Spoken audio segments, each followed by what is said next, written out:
किसान इस देश का अन्नदाता है। किसान इस देश का पेट पालता है। किसान इस देश को नौजवान सीमा की रक्षा के लिए देता है।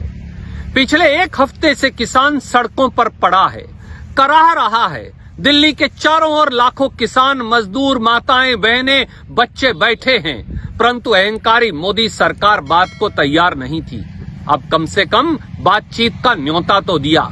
मोदी जी, भारतीय जनता पार्टी, हमारा भारतीय राष्ट्रीय कांग्रेस की ओर से अनुरोध है कि किसानों के लिए वार्तालाप के दरवाजे खोले हैं तो मन भी खोलकर बात करिएगा, पूर्वाग्रह से ग्रस्त होकर नहीं। और हमारी मांगे हैं, नंबर 1, सभी किसान संगठनों को वार्तालाप के लिए बुलाया जाए ताकि किसानों की सारी समस्याएं, दुख और तकलीफ सरकार के सामने रखकर एक ही बार में उनका निर्णय हो सके।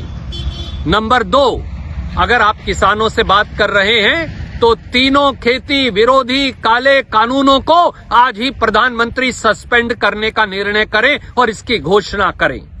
नंबर 3, हजारों किसानों पर, 12,000 से अधिक किसानों पर जो मुकदमे दर्ज हुए हैं, उन्हें बगैर शर्त वापस लेने की घोषणा करें।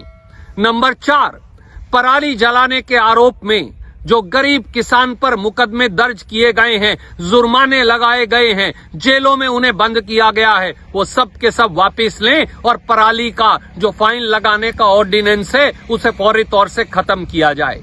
और नंबर 5, या तो तीनों काले कानून खत्म कर दीजिए या न्यूनतम समर्थन मूल्य की किसान को कानूनी गारंटी दे दीजिए। किसान को बहकाइए मत, किसान को बरगलाइए मत, किसान से षड्यंत्र मत करिए, बातचीत का दिखावा मत करिए, सार्थक हल निकालिए, तभी इस पूरे मामले का पटाक्षेप होगा और देश का 62 करोड़ किसान, मजदूर, गरीब, अनुसूचित जाति, पिछड़े वर्गों के लोग, छोटे छोटे दुकानदार, मंडी मजदूर और कर्मचारी, उनका कल्याण हो पाएगा। जागिए, सोचिए, हल निकालिए। जय जवान, जय किसान।